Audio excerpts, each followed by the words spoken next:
신약 290쪽에 나와 있습니다.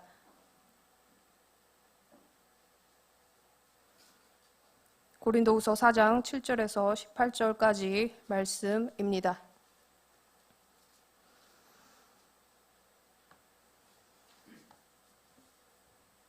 한 절씩 교독하고 마지막 절을 함께 읽도록 하겠습니다. 우리가 이 보배를 질그릇에 가졌으니 이는 심히 큰 능력은 하나님께 있고 우리에게 있지 아니함을 알게 하려 함이라.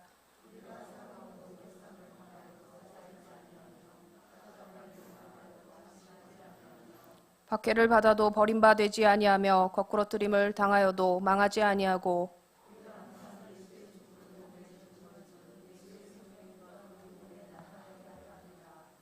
우리 살아있는 자가 항상 예수를 위하여 죽음에 넘겨짐은 예수의 생명이 또한 우리 죽을 육체에 나타나게 하려 함이라.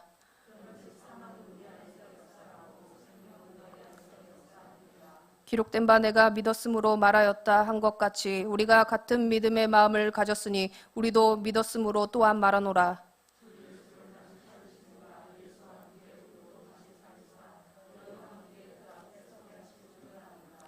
이는 모든 것이 너희를 위함이니 많은 사람의 감사로 말미암아 은혜가 더하여 넘쳐서 하나님께 영광을 돌리게 하려 함이라.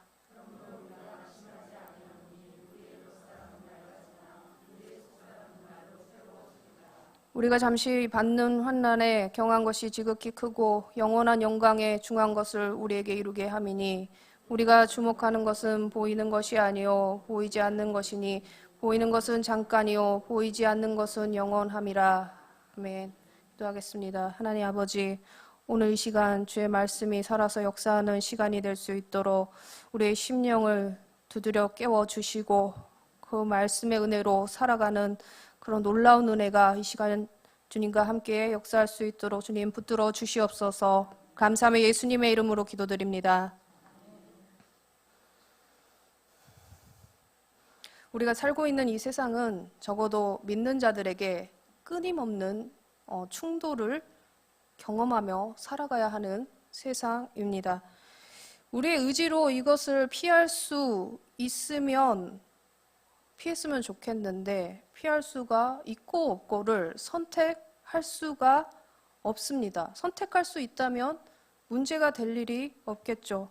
하나님 믿는 사람은 하나님 나라 가치관으로 이 세상 나라의 가치관과 계속 충돌이 시시때때로 일어나 날마다 그 고민을 하면서 살아갈 수밖에 없는, 그리고 그것을 받아들여야 하는 하나님께로부터 정해진 우리의 운명이라는 것입니다.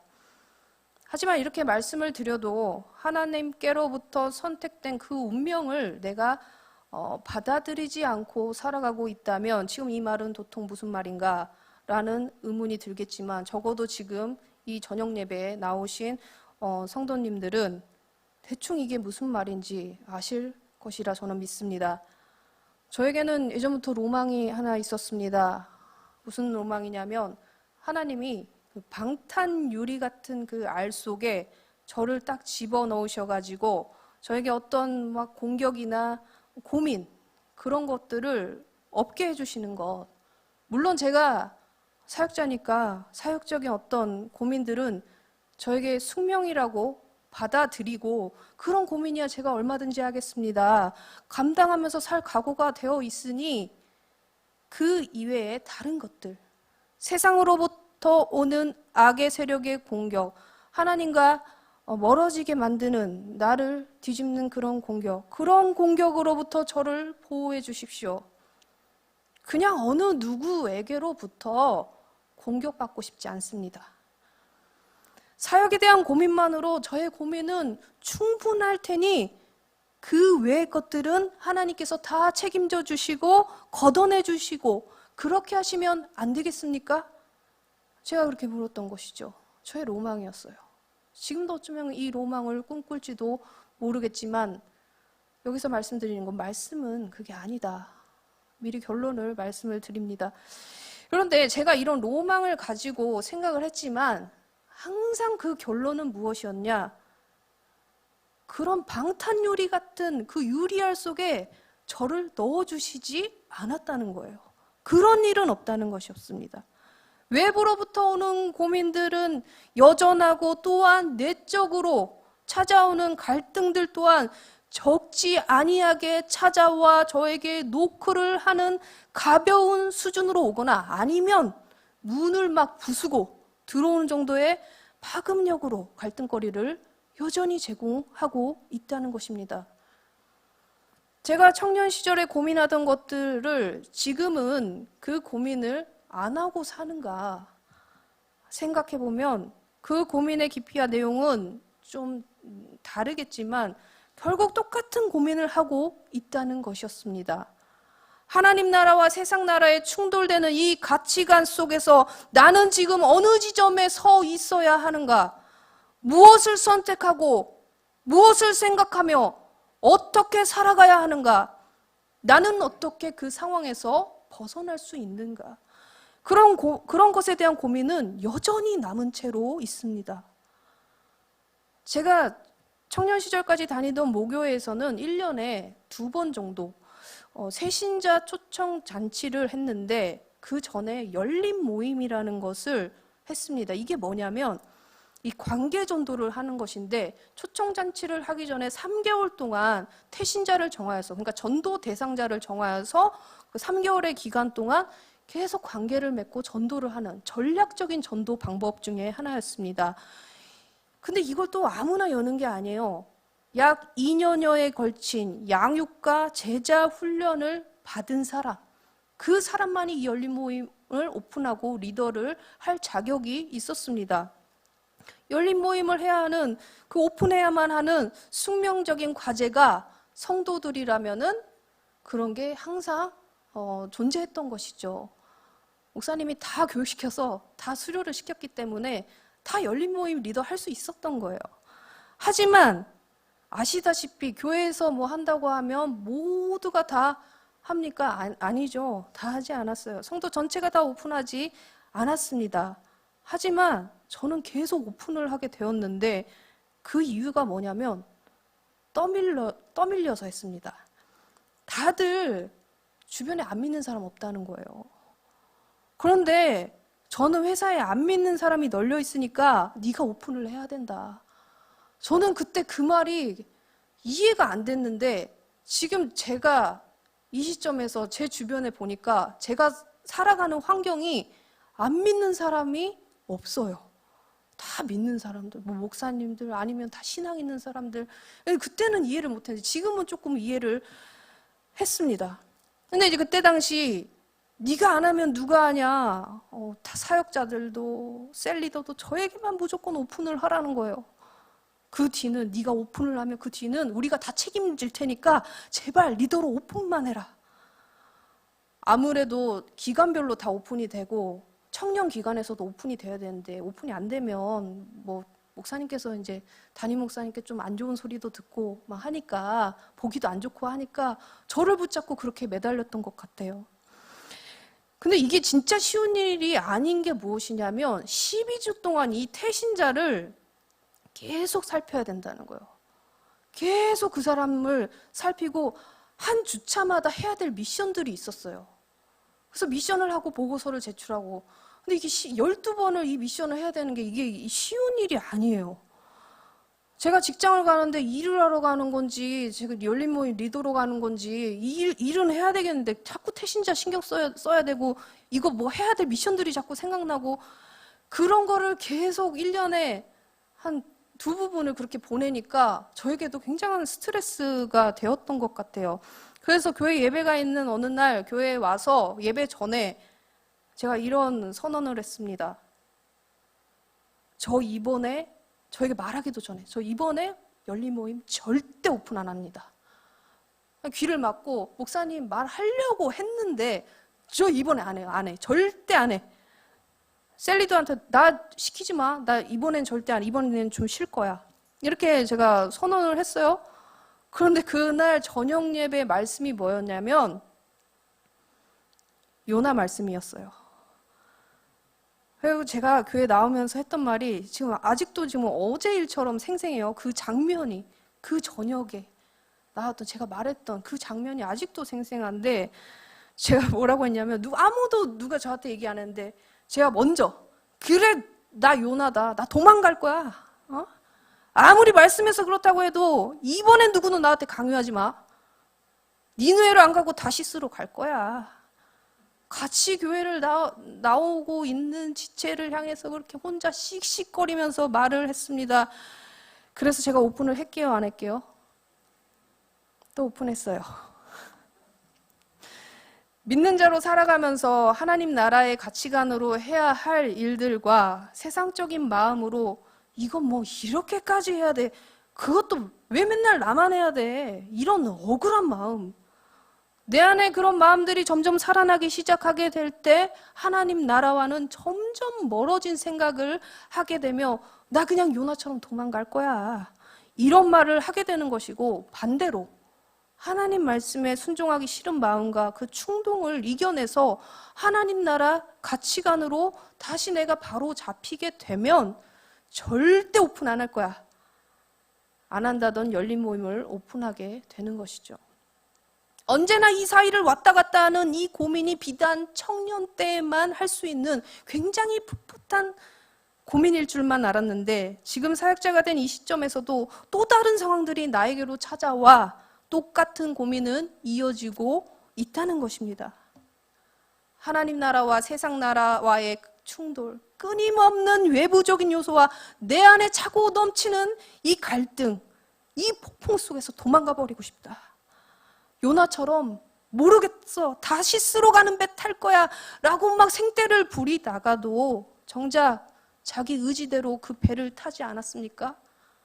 배 위에서 아무래도 나 때문인 것 같아요. 나를 물에 던져야 이 사나운 물결이 잠잠해질 것 같아요. 이내 자수하여 광명을 찾는 요나의 모습이 지금 저에게도, 우리 모두에게도 있는 모습이라는 것입니다. 추정하건대 믿음의 사람들 다 이 갈등 속에 대부분 노출되어 있다고 생각합니다. 죄 가운데 내가 죄 가운데 빠져가지고 죄 때문에 그런 갈등이 생겼다면 그냥 죄에 대한 징계를 받는 것에 대해서 그거는 자업자득이라 생각하고 겸허하게 받아들이십시오. 내가 저지른 죄에 대해서 받는 징계라면 겸허하게 그냥 받아들이세요. 그런데 하지만 그런 게 아니라 믿음으로 우리가 산다고 하고 이전보다도 신앙생활을 잘한다고 헌신도 이전보다 많이 하고 좀 더 신앙이 깊어져서 하나님과 가까이 가는 삶을 살고 있다고 말하는 지금 이 시점에 있는데 나에게 갈등이 찾아오고 왜 아직도 나의 삶에 이런 갈등은 끊이지 않는 것인가? 이 거센 풍파는 왜 또 몰아쳐 오는 것일까? 그렇다면 이 풍랑은 언제 끝나는 것일까? 의문이 생기는 거예요, 우리 삶 속에. 신앙이 깊어지면 깊어지는 수준대로 그 깊이에 딱 맞는 맞춤 갈등이 항상 기다리고 있다는 것이 참 미치겠는 거죠. 정말 투명한 유리구에 총알도 뚫리지 않는 맑고 깨끗한 방탄 유리구 속에 저를 좀 넣어주시면 안 됩니까? 말도 안 되는 생각과 공허한 웃음을 하나님께 날려드리며 하나님 그렇게 해주시면 안 돼요? 라고 묻고 싶을 때가 있다는 거예요. 하나님, 저 믿음으로 잘 살겠다고 하고 있잖아요. 안 보이세요? 안 보이신가 보다. 이런 생각이 들 때 갑자기 낙심이 찾아올 수 있다는 겁니다. 주체할 수 없을 것만 같은 절망감에 순간 사로잡힐 수 있다는 거예요. 그럴 때 우리는 말씀을 보아야 합니다. 말씀에서 확인해 보아야 합니다. 그 많은 말씀 중에 오늘 본문 말씀은 사도 바울이 하나님의 은혜를 입어 이제 주님만 전하겠다고 하는 삶을 살겠다고, 그런 삶으로 180도 바뀌어서 복음 전하는 자로 전력 질주를 하는 상황입니다. 여러분들도 말씀을 보셔서 아시겠지만 사도 바울은 그야말로 복음에 미친 자였어요. 그런데 많은 사람들을 하나님 앞으로 돌아오게 하는 일을 하기도 하였지만 한편으로 정말 많은 오해를 받고 비웃음과 조롱을 당하였습니다. 바울은 추정하기로 언변이 그렇게 좋지 못한 사람이라고 알려져 있습니다. 비주얼도 뭐 그닥 흠모할 만한 그 매력적인 면도 없고 육체에 가시가 있어서 아픈 몸으로 전도하는 이 전도자가 노상 비웃음거리가 될 수밖에 없었던 거예요. 그래도 하나님이 참 글 잘 쓰는 은사를 주셔가지고 신약에 보면 사도 바울이 쓴 부분이 굉장히 많지 않습니까? 논리적이고 감동을 주는 말씀이 엄청 많아요. 뭐 이건 나중 일이고, 바울이 그렇게 밥 먹고 복음 전하고 자고 일어나서 복음 전하고, 이 사람은 텐트 메이커로 사역을 했던 사람이기 때문에 본인이 일하면서 복음 전하고 막 뭘 하면 그냥 다 복음 전하는 일을 했단 말이에요. 이렇게 복음 전파하기를 힘쓰고 하는데, 그래 100번 양보해서 욕은 먹을 수 있다고 칩시다. 왜냐하면 복음을 전하는 곳에 반드시 핍박이 있다고 했으니까 욕은 먹을 수 있다고 쳐요. 그건 감내한다고 쳐도 자기의 연약한 육체로 인한 그 조롱은 참 견디기가 쉽지 않았을 것 같아요. 나의 외형적인 그런 연약함으로 이 육체의 껍데기의 이 한계, 보여지는 것으로 판단하는 이 세상에서 뭐 네 같은 사람이 하나님의 사람이야, 무슨 사도야, 네 꼴을 네가 잘 살펴보고 그런 말을 하라고, 이런 말들이 주변에서 퍼부어졌다면 얼마나 낙심이 되었을까요?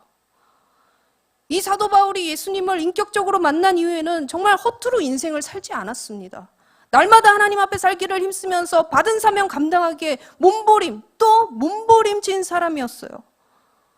제대로 복음을 전하고 있는 사도 바울을 향하여 이상한 궤변론자라고 이단종자 취급을 하지를 않나. 우리가 사도 바울의 입장이었다면 어땠을지 한번 상상들을 해보십시오. 진짜 하나님 앞에 사직서를 올려드리며 정말 못 해먹겠습니다. 주님이 은혜 주셨고 하나님의 분부를 받들어 복음을 전하는데 이게 무슨 험한 꼴입니까?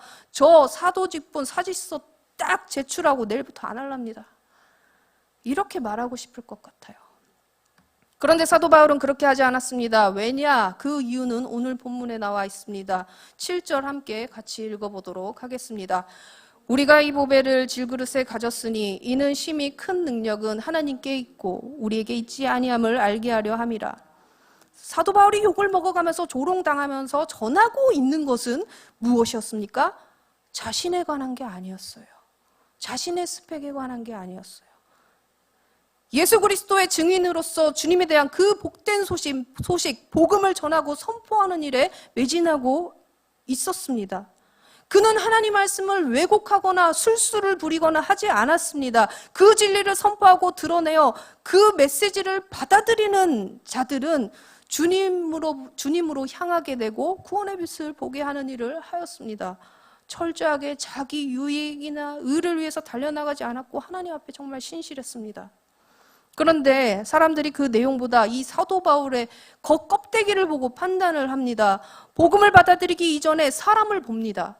7절에서 말하는 것은 우리가 전하려고 하는 그 예수 보배를 나라는 질그릇, 그래 너희가 보기에 형편없어 보이는 이 질그릇 같은 나에게 담아주셨다.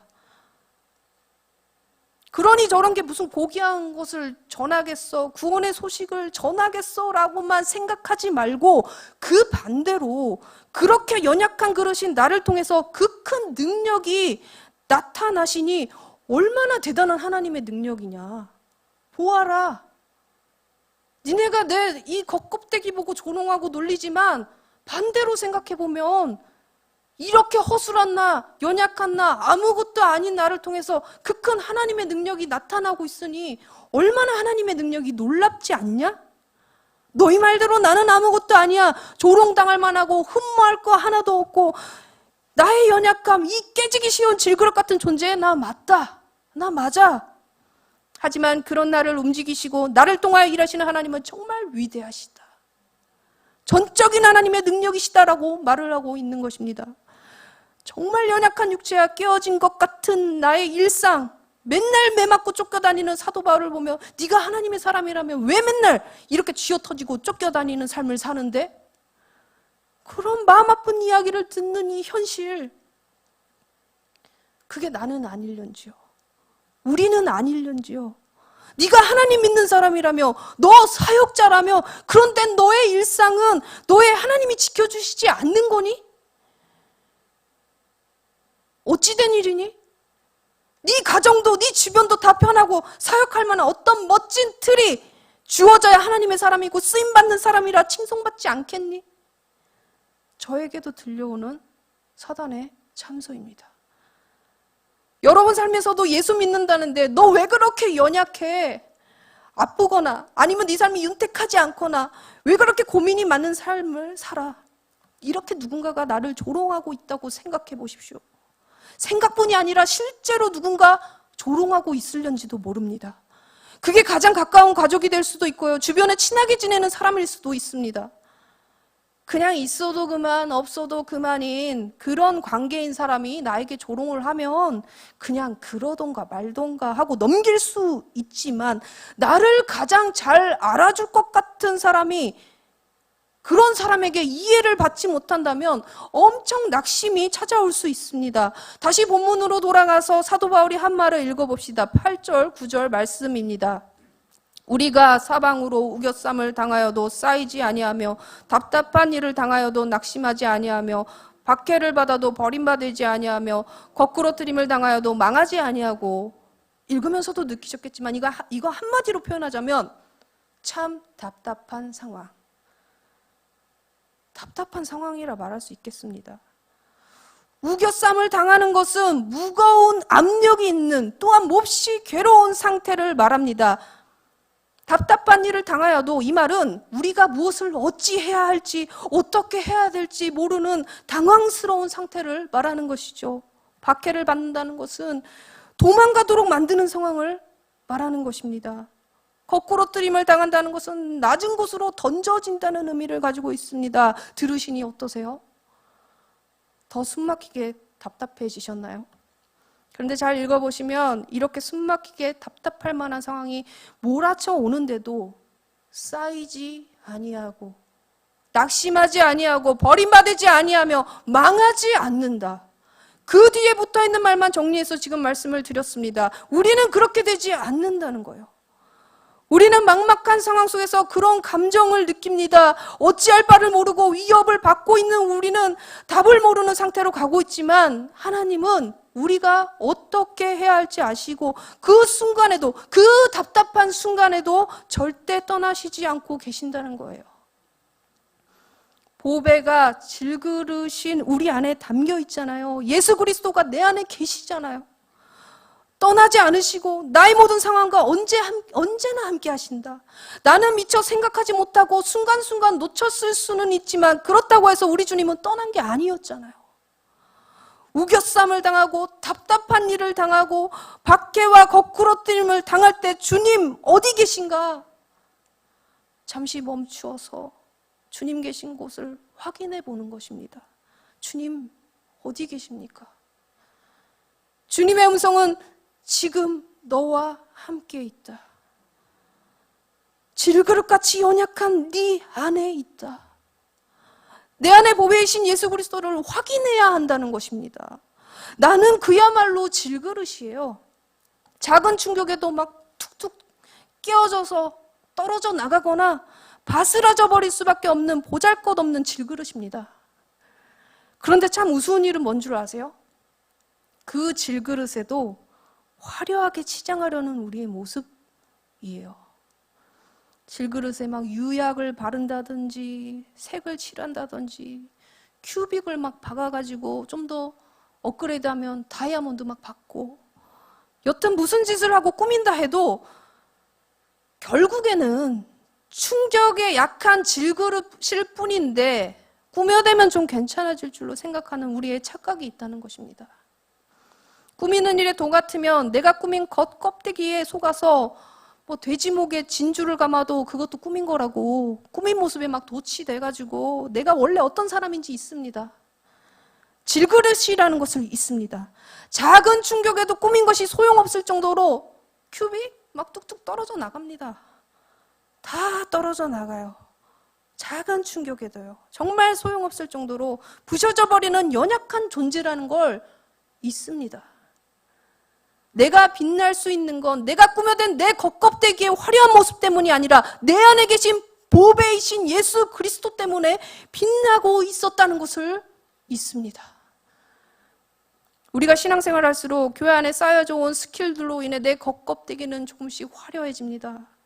그런데 하나님의 나라와 세상 나라의 이 충돌 속에서 여지없이 갈등하고 무너지는 나 자신을 직면할 때 꿈에 댔던 이 화려한 규백들이 떨어져 나가고 심지어 질그릇인 약한 나의 본체마저도 깨어지는 것을 막 경험을 합니다. 그러면 깨어져 나가는 나의 조각들 때문에 정신 없어집니다. 당황하고 황당해합니다. 나에게서 떨어져 나간 이 질그릇들을 막 주섬주섬 다시 막 붙여보려고 접착제사다가 막 붙입니다. 붙여보려고 시도를 해요. 저는 보배이신 예수님을 담는 나라는 질그릇이 예수님을 잘 담고 있어야지 깨지면 안 된다고 생각했습니다.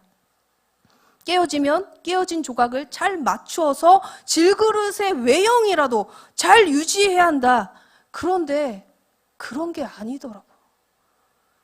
10절에서 11절 말씀에 우리가 항상 예수의 죽음을 몸에 짊어지면 예수의 생명이 또한 우리 몸에 나타나게 하려 함이라. 우리 살아있는 자가 항상 예수를 위하여 죽음에 넘겨지면 예수의 생명이 또한 우리 죽을 육체에 나타나게 하려 함이라. 우리가 믿음의 사람으로 살려고 할 때, 예수님을 드러내는 삶을 살고자 할 때 그때마다 직면하게 되는 고난들, 쉽지 않은 세상과의 이 충돌들 속에서 주님은 네가 깨어지는 것과 같은 그 아픔을 가지고 나를 따르라는 것입니다. 예수가 당한 고통, 고난, 짊어진 그 십자가, 그것을 지고 통과해야만 생명이 주어지기 때문에 예수님이 그리 하신 것과 같이 나를 믿고 나를 따르는 너희의 삶 또한 그런 삶을 살 수밖에 없다. 십자가 뒤에 면류관이 있었던 것처럼 반드시 우리는 질그릇 같은 나의 연약함이 드러나고 약하디 약한 나라는 질그릇을 사방팔방 진짜 망치를 들고 깨려고 우는 사자들처럼 달려들어서 나를 깨어낼지라도 그 안에 들어있는 영원하신 보배, 그 보배이신 예수님은 깨어지거나 없어지지 않습니다. 내가 깨어져 나갈 때마다 깨어진 그 틈 사이로 벌어져서 그 사이로 보배이신 예수님의 빛이 점점 더 밝히 드러나게 된다는 것을 우리가 이해한다면 어떤 험한 일 가운데서도, 악한 상황 속에서도, 미치겠는 상황 속에서도, 절망을 줄 수밖에 없는 상황 가운데서 나를 겸허하게 내어드려 맡기는 마음으로 돌이킬 수 있을 것입니다. 내가 깨어져야 주님이 드러나시는 거였구나. 나는 한없이 연약하지만 그 약함 속에 담긴 예수님은 한없이 전능하시고 강하신 분이구나. 약한 나를 뚫고 나오실 수 있도록 보혜이신 주님을 드러나게 하는 일이라면 내가 아파지는 일은 당연한 일이구나. 받아들일 수 있는 그런 마음이 우리에게 겸허하게 수용되어야 할 것입니다. 억지로 이를 악물고 결단해서 할 수 있는 일이 아닙니다. 보혜이신 예수님이 얼마나 나에게, 우리 인류에게 귀한 분이신지를 깊이 깨달아야 받아들여지고 나를 내어 맡길 수 있게 되는 거예요. 결단한다고 될 일이 아니에요. 예수를 깊이 깨달아야 할 수 있게 된다는 것이죠. 이 땅에서의 삶에서 우리의 겉사람, 이 육체는 언젠가 시들고 죽음을 맞이할 것입니다. 끝도 없이 겉사람은 낡아질 거예요. 지금보다도 지금 저녁이 더 낡아질 거예요. 그러나 속사람은 우리 주 예수 그리스도로 말미암아 점점 더 강건해지리라. 우리가 피 흘리는 이 만신창이가 되는 겉껍데기, 그 육신의 삶을 짊어지고 살지라도 주님은 마지막 때에 나를 다시 온전하고 깨끗하게 회복시켜 살리실 것을 약속하셨습니다. 고작 저에게도 길어야 5, 60년 남았습니다. 이 육신의 삶이 10년 남으신 분, 20년 남으신 분, 30년, 40년 남으신 분 계시겠죠. 살아온 날들보다 앞으로 살아갈 날이 얼마 남지 않으신 분들이 이 자리에 더 많습니다. 겉사람은 점점 낡아집니다. 그러나 앞으로 남은 짧은 인생 가운데 속사람은 더 단단하고 강건하게 할 수 있도록 나에게 가장 귀하신 예수님을 발견하고 더 깊이 발견하여서 혼잡하고 충돌되는 세상 속에서도 주님과 동행하며 나의 마지막 남은 질그릇과 같은 이 육신의 조각이 떨어져 나갈 때 자연스럽게 받아들이시면 됩니다. 17절, 18절 말씀 함께 같이 읽어보도록 하겠습니다. 우리가 잠시 받는 환난에 경한 것이 지극히 크고 영원한 영광에 중한 것을 우리에게 이루게 함이니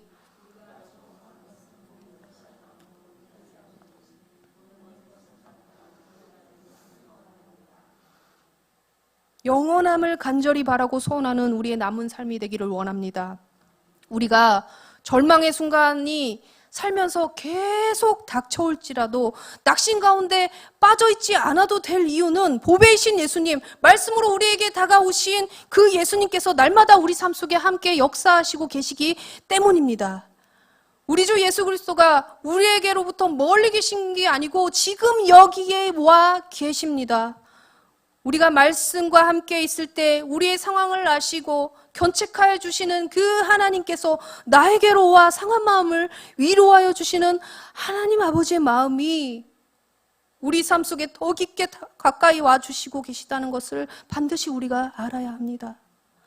질그릇으로 만들어진 우리의 연약함 안에 담겨주신, 그렇게 찾아와 주신 예수님이 보배로서 환히 빛나고 계시다는 것을 알 수 있도록 우리의 연약함을 더 견고하게 만드는 것이 아니라 우리는 연약하다고 생각하는 그 질그릇마저도 내어드려 부셔져야 하는, 그래서 더욱더 보배이신 예수 그리스도가 밝히 더 드러나실 수 있도록 해야 하는 것입니다. 깨어지는 것은 나에게는 너무나 아픈 일입니다. 그러나 그래야만 주님께서 드러나실 수 있다면 나의 약함을 내어드리고 하나하나 깨어져 그 틈으로 점점 주님이 나타나시길 소망하는 우리가 되기를 원합니다. 내가 연약해지고 그것을 통해 주님이 일하심을 만천하에 알게 할 수만 있다면 나를 더 깨어지게 해주십시오. 내가 아파야 주님이 역사심이 강력하게 드러나고 선포할 수 있다면 그렇게 나를 사용하여 주시옵소서. 궁극적으로 그런 요청을 드릴 수 있는 삶으로 우리가 나아가야 합니다. 우리의 삶은 낙심이 찾아오는 연속의 인생일 테지만 해피엔딩으로 가는 네버엔딩 스토리, 그런 거예요.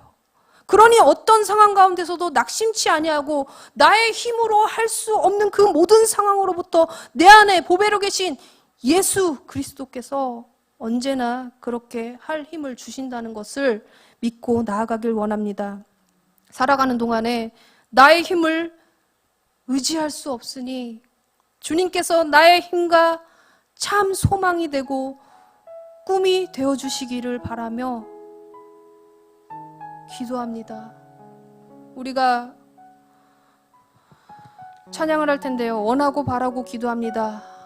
이 찬양을 마음속으로 간절하게 진실함으로 부르시고 함께 통성으로 기도하도록 하겠습니다.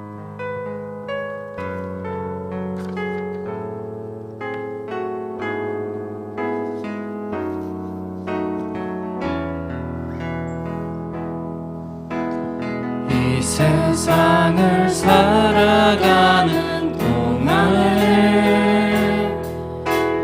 나의 힘을 의지할 수 없으니 기도하고 낙심하지 말 것은 주께서 참 소망이 되심을. 이 세상을 살아가는 동안에 이 세상을 살아가는 동안에 나의 힘을 의지할 수 없으니 기도하고 낙심하지 말 것은 주께서 참 소망이 되심이라. 하나님의 꿈이 나의 비전이 되고 예수님의 성품이 나의 인격이 되고 성령님의 권능이 나의 능력이 되길 원하고 바라고 기도합니다. 주의 길을 걸어가는 주의 길을 걸어가는 동안에 세상 세상에 거두지할 수 없으니 감사하고 낙심하지 말 것은 주께서 참 기쁨이 되심이라. 하나님의 꿈이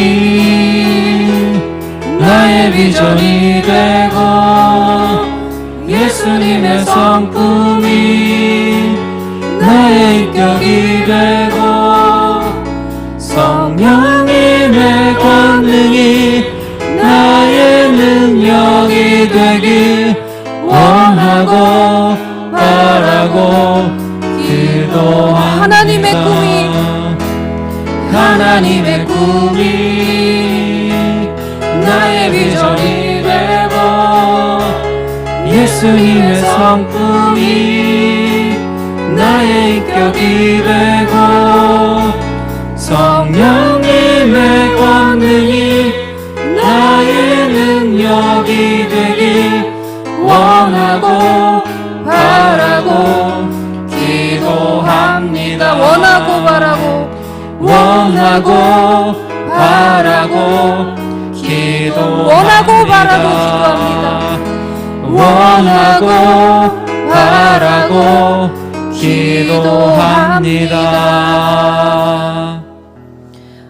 우리가 첫 번째로 기도할 것은 우리에게 찾아온 낙심을 사용하셔서 내가 얼마나 질그릇처럼 연약한 존재인지 알게 하시고 그 안에 담겨서 함께 하시는 예수님을 볼 수 있게 해주시기를, 그런 기도를 하길 원합니다. 두 번째로 기도할 것은 환난을 통하여 영원한 것을 꿈꾸게 하시고 보이지 않는 것을 보게 해주셔서 하나님이 주신 비전으로 살아가는 내가 되게 해달라고 기도하시길 바랍니다. 세 번째로 나는 점점 깨어져 나가겠지만 나는 죽고 예수의 생명이 나타나는 삶을 살게 해달라고 함께 기도하시며 마지막으로 우리 나라와 교회를 위하여 통성으로 함께 기도하시겠습니다.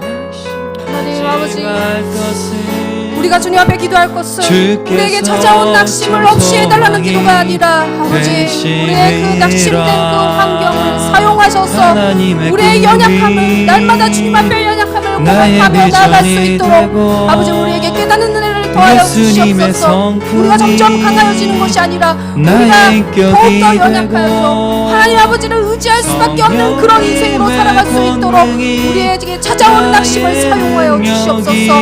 우리가 깨어져 나아갈 때 우리 안에 몸에 있신 그 예수 그리스도가 온전하게 드러나는 그 일이 날마다 일어날 수 있도록 아버지 역사하여 주시옵소서.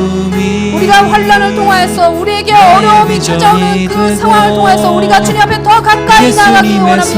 더 가까이 나가되 우리가 이 땅의 것만 소망하는 것이 아니라 영원한 하늘의 것을 소망하며 나가는 자리로 나갈 수 있도록 우리에게 찾아오셔서 주님께서 그 바른 길로 인도하여 주시고 견책하여 주시는 그 주님의 은혜가 우리 안에 날마다 살아 역사할 수 있도록 우리가 주님께 우리의 삶을 내어드리며 아버지 주님 나를 인도하여 주시옵소서 고백하는 우리의 매일의 삶이 될 수 있도록 주님 인도하여 주시옵소서. 주님이 주신 비전으로 살아가야만 내 인생의 답이 있습니다. 세상의 기준을 찾아 쫓아가는 것이 아니라 하나님 나라와 세상 나라가 충돌할 때 언제나 하나님의 뜻을 선택할 수 있는 하나님의 자녀답게 살아갈 수 있는 우리들의 모습이 될 수 있도록 주님 역사하여 주시옵소서.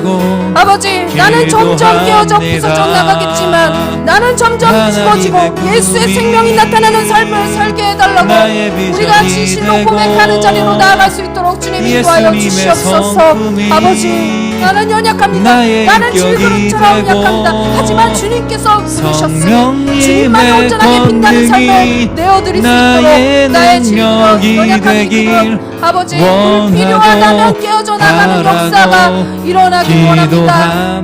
우리는 쉽게 결단할 수 없을 것입니다. 상황을 통하여 아버지 역사하시는 그 하나님을 온전하게 바라보는 일들이 우리 삶 가운데 가득 넘쳐날 수 있도록 주님 역사해 주시옵소서. 이 나라의 어려운 상황들 주님께서 아시오니 아버지 주님께서 이 나라를 돌아보시고 아버지 주님의 뜻대로 이 모든 난관과 어려움을 사용하여 주셔서 아버지 주님의 나라가 점점 흥황하여지는 그런 이 시대가 될 수 있도록 우리가 낙심치 아니하고 절망치 아니하고 아버지 주님께서 꿈꾸시는 그런 나라 그런 비전이 이루어질 수 있도록 아버지 이루어나갈 수 있도록 주님 인도하여 주시옵소서. 하나님 아버지, 우리는 너무나 연약합니다. 질그릇같이 이 연약한 존재일 수밖에 없다는 것, 예수 그리스도가 언제나 내 안에 계신다는 것을 잊어버리고 망각하여서 날마다 우리가 살아나는 그런 일들 가운데 무지하게 살아갑니다. 하지만 우리가 낙심하지 않을 것은 주님께서 그 모든 상황을 통하여서 우리를 주님께로 더 가까이 부르신다는 것, 그 믿음, 그 확신만 있다면 우리는 절대로 낭망하거나 망하지 않습니다. 우리가 이 말씀을 우리 마음으로 붙잡고 어떤 상황 가운데서도 이 말씀을 붙들며 나아갈 수 있도록 정말 보배이신 예수 그리스도를 날마다 나와 함께 계시다는 것을 확인하며 나아갈 수 있도록 주님 우리 삶 가운데 함께 하시고 계시다는 것을 날마다 우리에게 알려주시옵소서. 우리가 깊이 깨달을 수 있게 해주시옵소서. 나는 점점 죽어지고 나는 점점 낡아지겠지만 내 안에 예수 그리스도는 점점 강해지고 흥왕하여져서 만천하에 살아계신 예수님을 고백할 수 있도록 드러낼 수 있도록 주님 우리를 사용하여 주시옵소서. 감사함의 예수님의 이름으로 기도드립니다. 주기도문 하심으로 예배를 마치도록 하겠습니다. 하늘에 계신 우리 아버지, 아버지의 이름을 거룩하게 하시며 아버지의 나라가 오게 하시며 아버지의 뜻이 하늘에서와 같이 땅에서도 이루어지게 하소서. 오늘 우리에게 일용할 양식을 주시고 우리가 우리에게 잘못한 사람을 용서하여 준 것 같이 우리 죄를 용서하여 주시고 우리를 시험에 빠지지 않게 악에서 구하소서. 나라와 권능과 영광이 영원히 아버지의 것입니다. 아멘.